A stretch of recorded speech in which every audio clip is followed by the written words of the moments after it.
Une journée sans fin.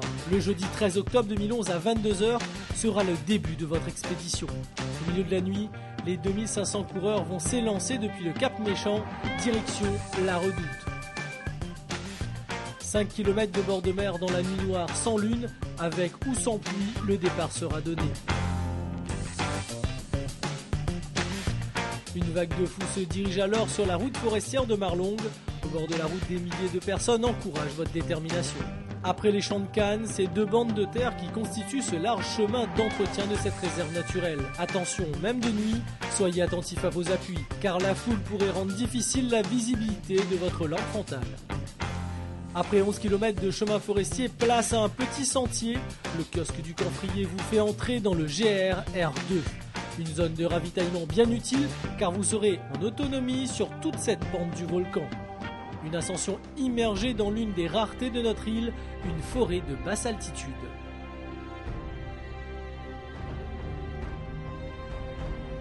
C'est alors une file indienne interminable qui conduit les coureurs à 2084 mètres d'altitude, le Puy Ramon. L'altitude, justement, rend la végétation plus rare, plus petite. Les branles endémiques de notre île encadrent ainsi le piton de la Fournaise. Un cratère qu'il faudra contourner pour atteindre après Foc-Foc la route du volcan.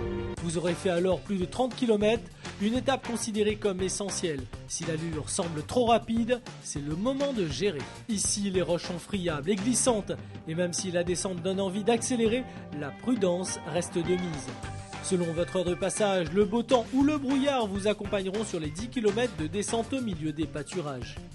À la traversée de la RN3, cette longue route agricole mène au parking de Marabout, au milieu des vaches.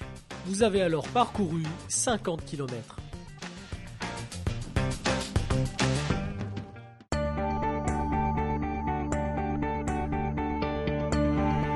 La proximité de la route de Marabout fait de ce poste l'un des plus fréquentés. Attention d'ailleurs aux déchets abandonnés ce jour-là, ce ne serait pas cool pour préserver cette beauté de la nature. On ne change pas un parcours qui gagne. Cette piste en scorie vous conduit sur 1700 mètres vers la route de Bélouve. Vous aurez fait plus de 50 km, un ravitaillement sera à votre disposition. Échelle, radier, une descente sportive dans 10 km de slalom dans la forêt de Bois de Couleur. Le très humide sentier forestier de Bébourg vous attend. Une portion de 4 km 600 qui vous emmène à la route forestière. Le sentier sillonne dans la boue et pour les premiers, dans le noir. Une portion de plus de 13 km dans sa première partie descendante et montante vers Bélouve. Bref, il va y avoir du sport. Le gîte Fleury vous attend, prendra alors la direction de l'ancien téléphérique. Une dernière descente le long de la forêt de Cryptomeria qui mène au village de Helbourg. Le stade comme poste de contrôle et d'alimentation sera bien utile car ce qui vous attend c'est le mythique Cap Anglais, un mur qui rejoint le plus haut sommet de l'île. Rapidement, vous quitterez les habitations pour une nouvelle forêt de Cryptomeria envahie par la peste végétale, le tabac bœuf. Dernier regard sur Salazie et c'est là que commence la douleur, celle d'une ascension interminable avec des appuis fuyants au milieu d'une importante hydrométrie, mais aussi d'une forêt de bois de couleur difficile à observer lorsque ça fait mal. Les branles marquent l'arrivée à l'intersection. Prendre à droite vers le Piton des Neiges, mais ne croyez pas que c'est fini. Des montagnes russes dans les nuages vous attendent avant la caverne du Four, 2470 mètres d'altitude. Commence alors la mythique descente vers le bloc, l'un des sentiers les plus fréquentés de l'île, une partie plutôt facile mais dangereuse en raison de la fatigue accumulée. Le plus important est de penser au ravitaillement qui est au bout de sa foulée. Arrivé sur la route RD 241, prendre à droite en direction de la ville. Attention à la circulation, vous arrivez alors au stade de Sillaos. Soyez forts, et même si la famille, la douche chaude et le carry sont bien présents, ne perdez pas l'objectif, la Redoute. Un peu moins de 90 km dans les jambes, un petit massage et c'est reparti.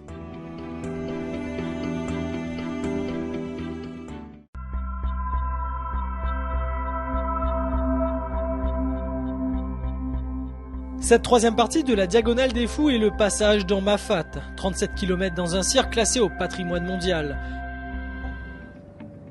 Un stade à point de départ de votre second souffle, après un suivi sur le chemin des anciens thermes et un passage dans Bras Rouge, la montée du Taibit sera votre juge de paix. Souvent le théâtre des plus belles échappées, c'est ici que vous pourrez faire la différence lorsque ça fait mal. Regardez quand même derrière vous ce magnifique cirque qu'on ne quitte pas.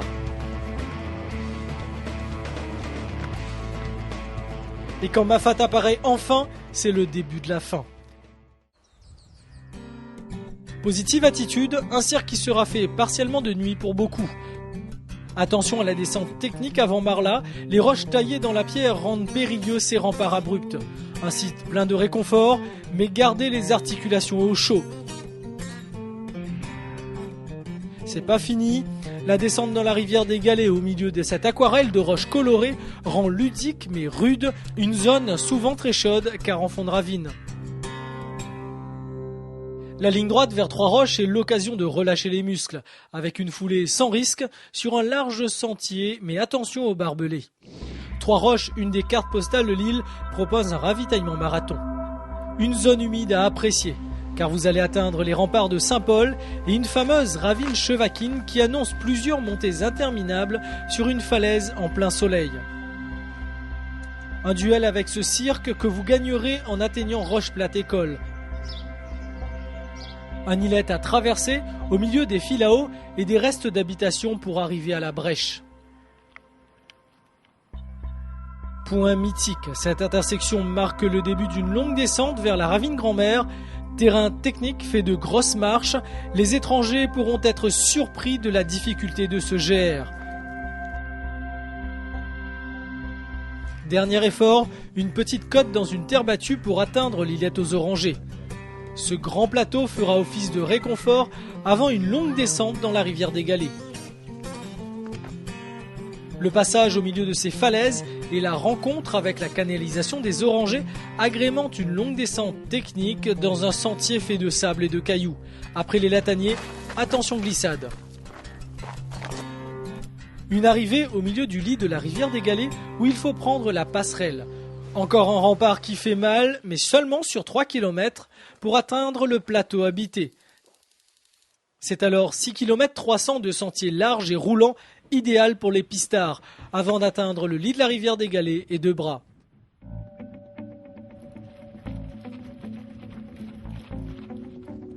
« 126 km 800 seront alors au compteur, plus que 36 km.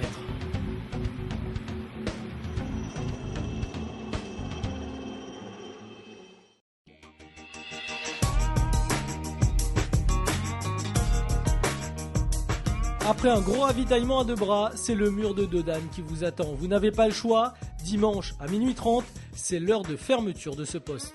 À 4 pattes ou sur vos 2 pieds, les techniques vont alors varier pour compenser cette verticalité. 5 km pour faire 637 mètres de dénivelé positif. L'arrivée à Dodane sera alors un vrai plaisir car vous rejoignez alors la civilisation et l'assistance. Une route goudronnée tout de même bien dure pour les muscles tendus. Attention à la circulation, c'est le code de la route qui s'applique ici. La descente vers la possession semble interminable dans cette température de l'ouest de l'île. Direction le niveau de la mer, 890 mètres de dénivelé sur 11 km, où les chemins de terre alterneront avec du béton et plusieurs passages de ravines. Tout en bas, presque au niveau de la mer, c'est un chemin privé qui vous conduit au camp Magloire. Un ravitaillement au stade plutôt complet, où le médical est bien présent avant d'attaquer le chemin Crémont, dit chemin des Anglais.